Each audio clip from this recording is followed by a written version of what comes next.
पल में हम तैयार थे मर जाने को, जीत जी हमसे छुड़ाया है काश आने को। जिंदगी भर तो हमें भेज के काले पानी, जिंदगी भर तो हमें भेज के काले पानी। कोई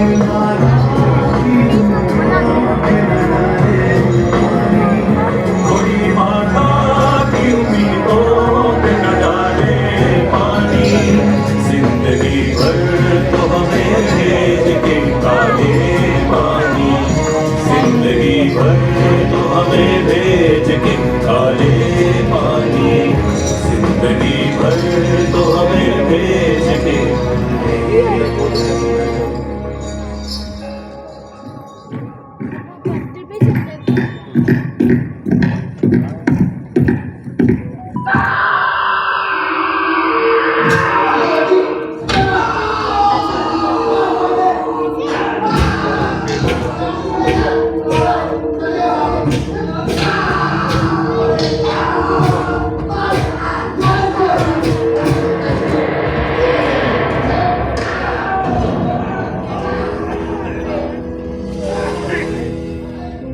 अब भी मौजूद है जुल्मों की निशानी लोगों, दरो दीवार पे लिखी है कहानी लोगों। कहां से शुरू करूं ये कहानी? जुल्म सितम की ये दास्तां, आजादी के परवानों की वीरता और त्याग की गाथा।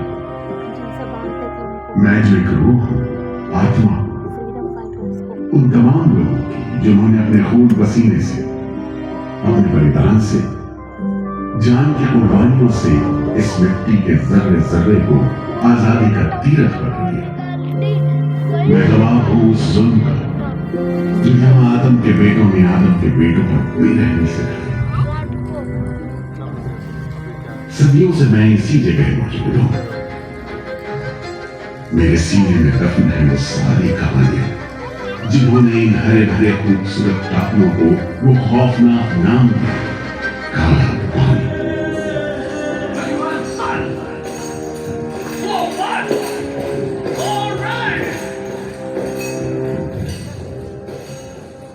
तो वहीं से शुरू करते हैं, उसी हरियाली से जो कैद करने वालों के जुल्म और कैदियों के खून पसीने से बेदाग।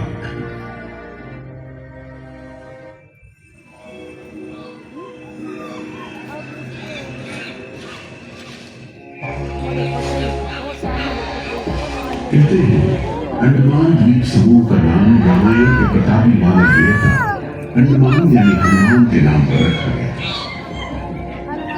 पुराने जमाने से ये कहानी चली आती है कि जब राम ने लंका पर चढ़ाई करने की योजना बनाई थी तो पहले इन्हीं टापुओं से धावा मारने की सोची थी, लेकिन बाद में इरादा बदलकर धनुषकोटि से हमला किया। इतिहास और पुराण में अंडमान द्वीप समूह इसी सिलसिले में याद किया जा रहा है। उन्हें दूसरी शताब्दी के रोमन भूगोल शास्त्री टॉलमी इन टापुओं को दुनिया के पहले नक्शे में जगह दी और नाम रखा एग्डियन, एक ग्रीक गॉड एगेमेम्नॉन के नाम, जो भाग्य का प्रतीक है। इन टापुओं की तरफ लोगों का आना शुरू हुआ। धर्म प्रचारक, लुटेरे, बागी, मल्ला, किस्मत आजमाने को निकले जहाजी, हर तरह के लोग यहाँ आते रहे।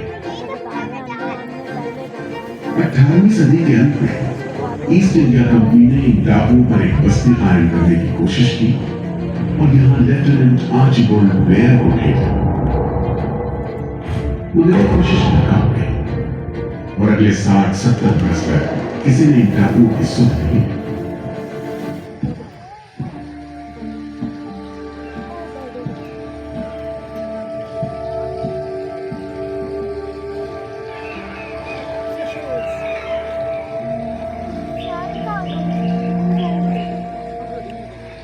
प्राकृतिक खूबसूरती और शांत समुद्र के बीच जिंदगी की खामोश लहरें उठती और बैठ जाती। उगते सूरज के साथ पक्षी जागते और डूबते सूरज के साथ इन टापुओं पर जिंदगी सुकून से सो जाती। कि तभी भारत का पहला स्वाधीनता संग्राम यानी 1857 की आजादी की लड़ाई पूर्ण हो गई।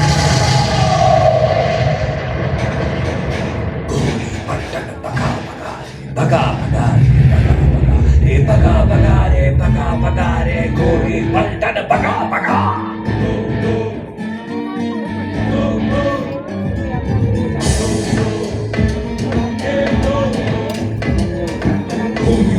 सन 57 में मंगल पांडे की ललकार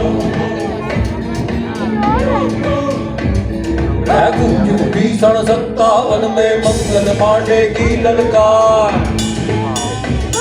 अरे जाओ करो भारत छोड़ो जाओ अपने देश से बाहर। रानी झांसी तात्या तोपे रानी झांसी तात्या तोपे नानाजी दिल्ली दरबार। उठो उठो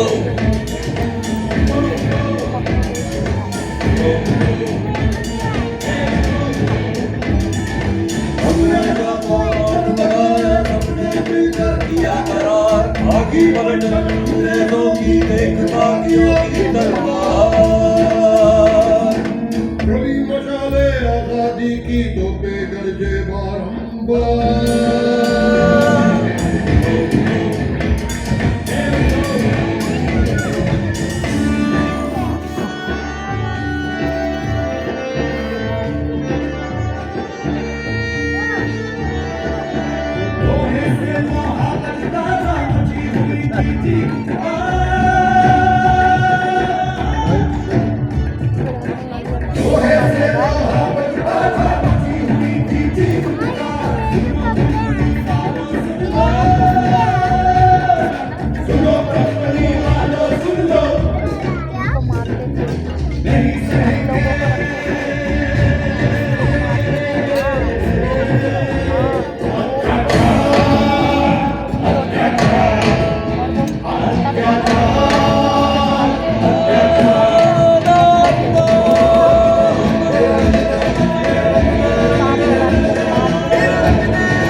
जल्द ही बगावत की लपटों की तपिश शाम पड़े अंडमान द्वीप समूह पर पड़ने वाली थी। आजादी के मतवालों को सबक सिखाने के लिए फिरंगी सरकार ने 15 जनवरी 1858 को पूरे के पूरे अंडमान द्वीप समूह को एक कैदखाने में बदलने का फैसला किया। His Excellency गवर्नर जनरल ने काउंसिल ने ये फैसला किया है कि अंडमान आइलैंड में कैदियों की एक बस्ती बनाई जाए। इसमें शुरू में ऐसे मुजरिम रखे जाएं जिन्हें बगावत और राजद्रोह और इससे ताल्लुक रखने वाले दूसरे अपराधियों के लिए कैद या देश निकालने की सजा दी गई हो।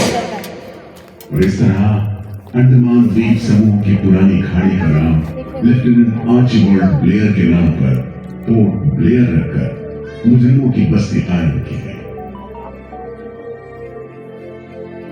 सन 57 के वीरों के नक्शे कदम पर कुछ ही साल बाद अंडमान की धरती पर पैर रखे वहाबी आंदोलन के राजनीतिक बंदी हुए। 1860 से 1872 के बीच बहुत से वहाबी आंदोलनकारी अंडमान भेजे गए।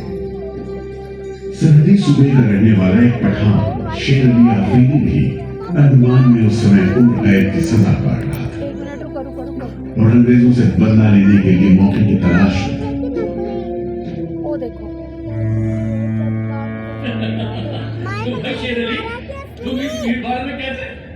हम सुना है फिरंगी का नाट साहब भी इधर आता है। हम भी देखने आया है जुल्म करने वाले का सरदार कैसा दिखता है। इसकी वीडियो बना के इसमें डालिए।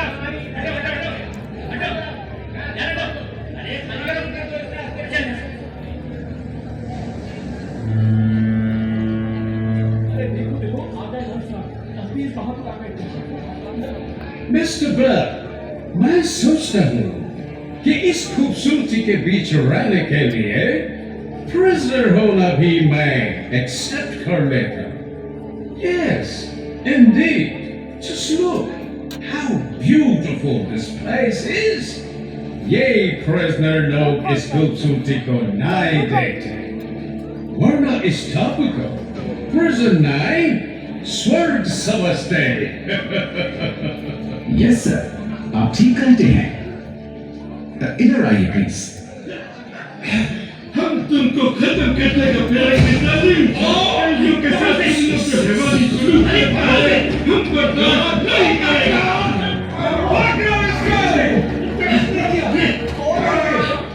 शेर अली है, सजायाफ्ता कैदी, सजा में रियायत पाकर नाई की दुकान चलाता है। जैसा कि हो रहा था, शेर अली को फांसी हो गई। और उनके भी सबको फांसी लग गई।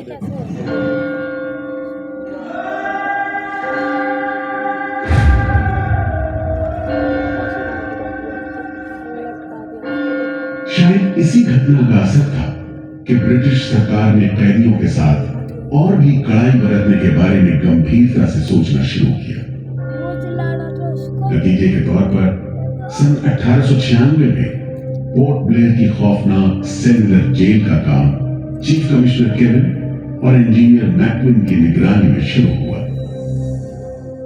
यूरेनस मक्विन, आपकी जांच पूरी हो गई? यस सर, हमने पूरा टापू का मुआयना कर लिया है। तो आपके हिसाब से जेल कहाँ बनेगी? मेरा राय में जेल इसी जगह बने तो अच्छा रहेगा सर। इस पहाड़ी पर? यस सर, हम इस पहाड़ी को ईस्ट का तरफ ऊपर से काटकर समुद्र से 60 फीट की ऊंचाई पर मैदान बना देगा। इससे दो फायदा होगा, जेल के लिए जगह निकलेगा और पहाड़ी काटने से जो मिट्टी निकलेगा उससे हम नीचे का दलदल को भरकर ऑफिसर्स के लिए टेनिस एंड क्रिकेट खेलने का मैदान, इवन जिमखाना क्लब भी बना सकता सर। तय हुआ कि 5 लाख रुपए की लागत से पोर्ट ब्लेयर की इस पहाड़ी पर जेल बनेगा। फॉरेन कारीगरों के अलावा 600